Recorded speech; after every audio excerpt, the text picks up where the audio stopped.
आप सभी इग्नू स्टूडेंट्स का हमारे यूट्यूब चैनल में बहुत बहुत स्वागत है। आज की इस वीडियो में हम आपके लिए लेकर आए हैं एमएचडी 6 का सैम्पल क्वेश्चन आंसर पीडीएफ। इसे आप इम्पॉर्टेंट क्वेश्चन आंसर पीडीएफ या फिर एग्ज़ाम के लिए गैस पेपर भी कह सकते हैं। आप इसे किसी भी रूप में लें, लेकिन इसका मोटो आपको एग्ज़ाम में अच्छे मार्क्स दिलाना है और आपको एग्ज़ाम क्लियर करवाना है। ये पीडीएफ खास तौर से उन स्टूडेंट्स के लिए यूज़फुल होगा जिनके पास कोई भी स्टडी मटेरियल अवेलेबल ना हो। देखिए, इग्नू में ऐसे बहुत सारे स्टूडेंट हैं जिनको स्पीड पोस्ट के द्वारा इग्नू की तरफ से अभी तक बुक्स प्रोवाइड नहीं की गई है, और कुछ ऐसे भी स्टूडेंट हैं जिन्होंने ऑनलाइन बुक का ऑप्शन सेलेक्ट कर लिया था। तो अब आपके सामने समस्या आ रही होगी कि एग्ज़ाम की प्रिपरेशन कैसी की जाए, क्योंकि बहुत शॉर्ट टर्म बचा है आपके पास। तो अगर आप कम टाइम में कुछ शॉर्ट नोट्स को स्टडी करके पास होना चाहते हैं तो ये वीडियो यूज़फुल हो सकता है। इस पीडीएफ में 3 सेट ऑफ सैंपल पेपर दिया जा रहा है और सारे ही पेपर जो हैं सॉल्व होंगे। तो सबसे पहले देख सकते हैं यहाँ क्वेश्चन है कुछ इस प्रकार से, हिंदी साहित्य के इतिहास में काल विभाजन की क्या समस्याएं हैं, विभिन्न विद्वानों के मतों के आधार पर उत्तर दीजिए। तो ये प्रश्न है और उसके बाद यहाँ पे इसका कंप्लीट आंसर भी दिया गया है। तो क्वेश्चन के साथ साथ आंसर है, ये आपके लिए लास्ट टाइम स्टडी के लिए बहुत ज़्यादा यूजफुल होगा। तो जो स्टूडेंट इस पीडीएफ को परचेज करना चाहते हो उनको यहाँ स्क्रीन पे हमारा व्हाट्सएप कॉन्टैक्ट नंबर दे दिया गया है। आप व्हाट्सएप पे मैसेज करके MA political science, MA history, MA Hindi, किसी भी सब्जेक्ट से आप एमए कर रहे हो उनके सैंपल पेपर को परचेज कर पाएंगे। तो व्हाट्सएप पे मैसेज कर सकते हैं जिनको भी रिक्वायरमेंट हो। इसी प्रकार से अगले क्वेश्चन का एक और एग्जांपल देख लीजिए जो आपसे पूछता है, आदिकालीन साहित्य की पृष्ठभूमि की चर्चा करते हुए तदयुगीन साहित्यिक प्रवृत्तियों की विश्लेषण कीजिए। तो इसका भी कंप्लीट आपको आंसर मिलेगा और ऐसा नहीं है कि ये आंसर गलत है। देखिए, बिल्कुल रिलेवेंट आंसर है, आपके बुक्स का स्टडी मटेरियल का ही पार्ट है। ठीक है, जो भी आपका सिलेबस है उसी के अकॉर्डिंग इसको प्रिपेयर किया गया है। अब अगला एक और क्वेश्चन देख लेते हैं। ये क्वेश्चंस मैं आपको इसलिए बता रहा हूं ताकि अगर आप इस पीडीएफ को परचेज नहीं भी करते हैं तो इन क्वेश्चंस को जरूर नोट कर लें। क्वेश्चन हो सकता है आपका अगला, भक्ति आंदोलन के अखिल भारतीय स्वरूप का परिचय देते हुए हिंदी भक्ति काव्य धाराओं की चर्चा कीजिए।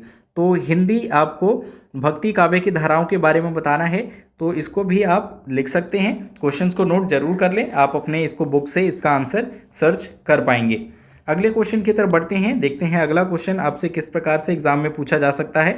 तो अगला क्वेश्चन हो सकता है आपका, संत काव्य की प्रमुख प्रवृत्तियों का उल्लेख कीजिए। तो संत काव्य की कौन कौन सी प्रमुख प्रवृत्तियां थी उसके बारे में आपको यहाँ बताना है। देखिए, जब ये आप इसका आंसर लिखेंगे तो यहाँ पे बहुत सारे आपको ये पद या दोहे टाइप के मिलेंगे। तो आपको ये जरूरी नहीं है कि सभी को एक्सप्लेन करना है, आप 2-4 को एक्सप्लेन कर दीजिए बहुत है, क्योंकि अगर आप सभी का वर्णन करेंगे तो आपको एक तो ये याद रखना बहुत ज़्यादा मुश्किल है और दूसरा बहुत टाइम कंज्यूमिंग हो जाएगा, आप पेपर अपना सारा अटेम्प्ट नहीं कर पाएंगे। इसलिए सभी का ब्यौरा ना दे, केवल 2 से 4 इनफ होगा और बाकी जो मेन चीज़ आपसे थ्योरिकल चीज़ पूछी जा रही है उसको आप अपने आंसर में लिखेंगे। चलिए अब आगे बढ़ते हैं, देखते हैं कि अगला क्वेश्चन क्या आपसे पूछा जा सकता है। तो उससे पहले हमारे चैनल को जरूर सब्सक्राइब कर लीजिएगा और ये वीडियो अगर आपको अच्छी लगे तो इसे भी लाइक कर दीजिएगा। तो यहाँ पे देखिए बहुत सारे पद थे, इसलिए मैंने आपको कहा कि ये सारे ही पद लिखने आपको जरूरी नहीं है। अगला क्वेश्चन हो सकता है, आधुनिक कालीन साहित्यिक चेतना के विकास में किन किन स्थितियों, परिस्थितियों और मानसिकताओं की प्रमुख भूमिका रही। तो आधुनिक कालीन साहित्य के बारे में पूछा जा रहा है कि कौन कौन सी स्थितियां, परिस्थितियां रही, तो उसके बारे में आप विस्तार से बताएंगे। किसकी कब चीज स्थापना की गई, प्रेस की स्थापना कब हुई, ब्रिटिश शासन के समय क्या अवस्था थी, हिंदी भाषा और गद्य का उदय किस प्रकार से होता है। तो ये सारे ही पॉइंट को आप शॉर्ट में डिस्क्राइब करेंगे। ध्यान रखें शॉर्ट्स में करना है क्योंकि ये बहुत ही लेंथी आंसर हैं हिंदी के, तो इसमें से आप निचोड़ निकालेंगे, केवल जो इंपॉर्टेंट पार्ट है उन्हीं का आपको आंसर देना होगा।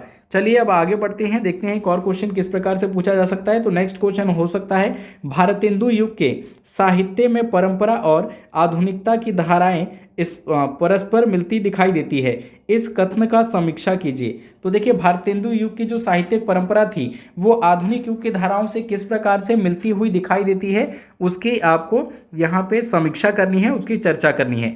तो इसे भी आप ध्यानपूर्वक देख लेंगे।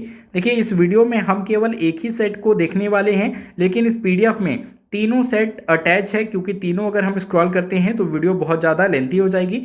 तो क्वेश्चन नंबर 5 देख लीजिए, जो कि आपसे पूछता है प्रयोगवाद और नई कविता अपने पहले की कविता से भिन्न है, इस कथन के आलोक में काव्य प्रवृत्तियों का विश्लेषण कीजिए। तो इस प्रकार से ये क्वेश्चंस है। ये वीडियो कैसी लगी कमेंट करके जरूर बताएं। Thanks for watching.